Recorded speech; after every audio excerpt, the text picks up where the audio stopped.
Strip clubs, food marts charged with selling illegal synthetic drugs, and overnight nightclubs with histories of violence. Those are usually the kind of businesses most people don't want in their communities, but many East St. Louis area politicians have embraced them. Friday night in the Hustler Club.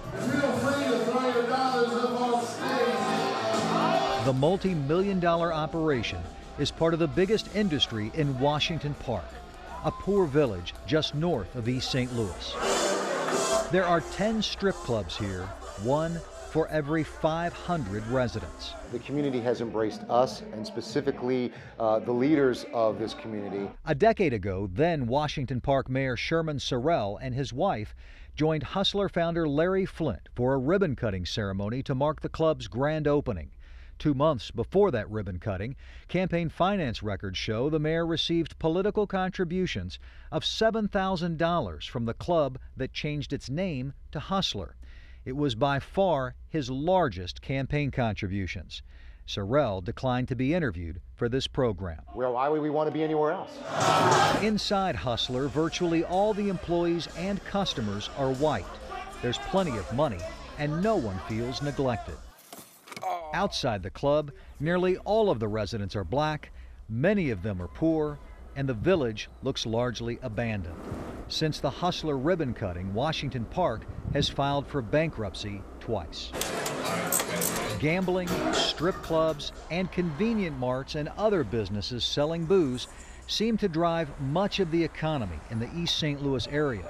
Some nightclubs stay open until 6 a.m.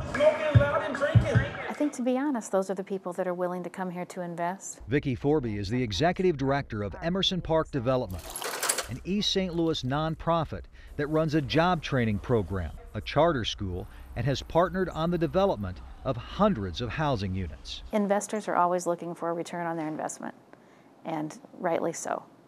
And I think that they are afraid to make the investment and take the risk here.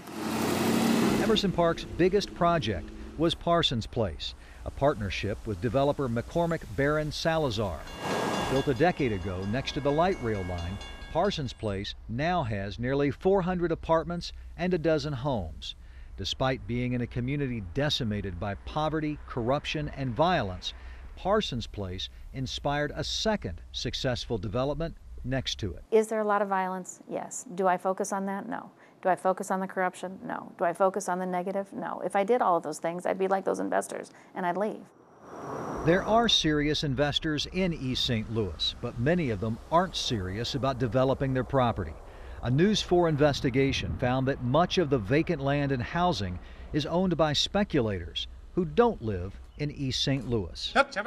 One by one, some of the worst-looking real estate in St. Clair County is sold to the highest bidder. This auction features property taken from previous owners who didn't pay their taxes. 5 years ago, we watched as two guys from the Chicago area bought land in East St. Louis at a faster rate than anyone could remember.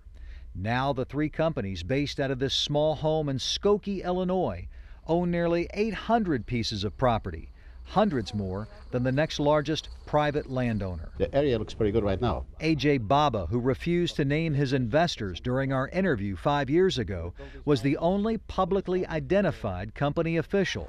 He admitted that he planned to do nothing with the property. You know what the problem with a lot of the stuff that goes on? Sometimes you build something, they destroy it. You got to wait for some positive aspect. Speculators have also tied up much of the property on the underdeveloped East St. Louis riverfront, possibly the most prized land in the Metro East. Although city leaders have often talked about ambitious plans for this area, those plans often failed partly because there was never a unanimous agreement on how to develop it. Sometimes it feels like it's a fight to make things happen. In other words, East St. Louis is often its own worst enemy, and it's been like that for a very long time. Nearly a century ago, the city was the scene of the worst race riot in American history. Perhaps as many as 200 blacks were killed. Thousands were left homeless as whites attacked African Americans for taking jobs they felt belonged to them.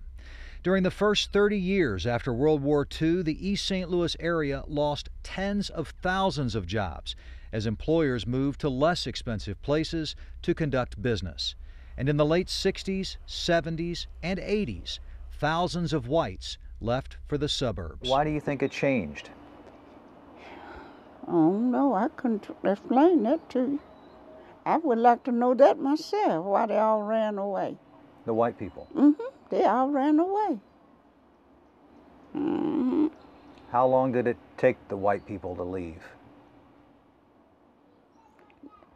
You know, I can't think, not too many years. They didn't stay, they left. Helen Lewis was the first black woman in her Washington Park neighborhood. I think they didn't want to live around us. Did you see white people leaving when there was only 1 or 2 black people here? Or did it take more black people to come to the neighborhood before the white people left? Well, when the more black people come in, they left. That's when the white people left.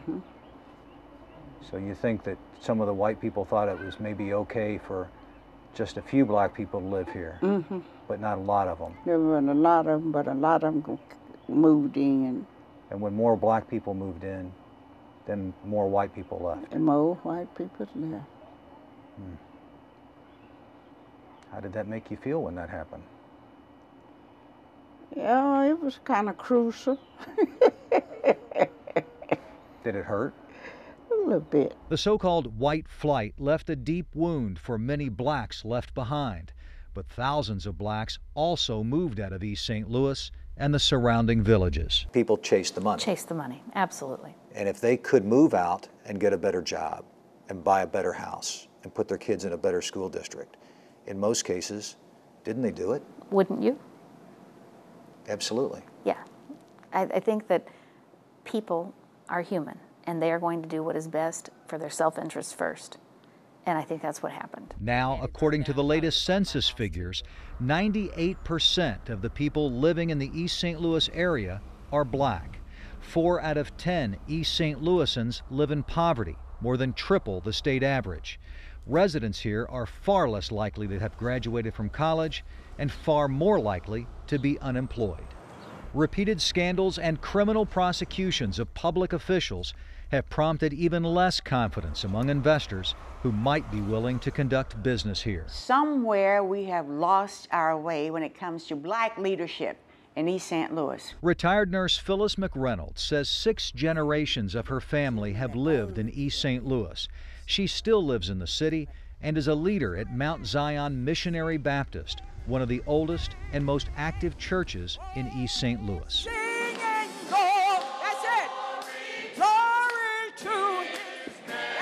Her activities and her photo collection are evidence of her commitment to family. Years ago, she wanted to open a family-style restaurant in East St. Louis and tried to get government support, but she says city officials didn't help, and eventually her dream died. Never heard from anyone in reference to it. Never got to first base. Crown Food Marts not only got to first base, they also received millions of dollars in government tax breaks. During repeated visits to those businesses, we noticed that the overwhelming majority of employees are men of Middle Eastern descent, just like the owner, who lives in the $700,000 home in West St. Louis County. How many Arabs do you know live in East St. Louis? And yet they own the businesses. The people who own the businesses don't spend their money in East St. Louis. They take it back to where they live. And then we are allowed to just fall apart. East St. Louis no longer allows clubs to stay open past 3 a.m., even though the mayor thinks that's a mistake. Mayor Parks insists that the Casino Queen and the Crown Food Marts have been great investments for the city because they produce millions of dollars in revenue every year. Although he admits Crown hasn't hired enough local residents, especially considering it received massive tax incentives that were made possible by local taxpayers. When we come back, a look at some possible solutions to the enormous challenges in East St. Louis.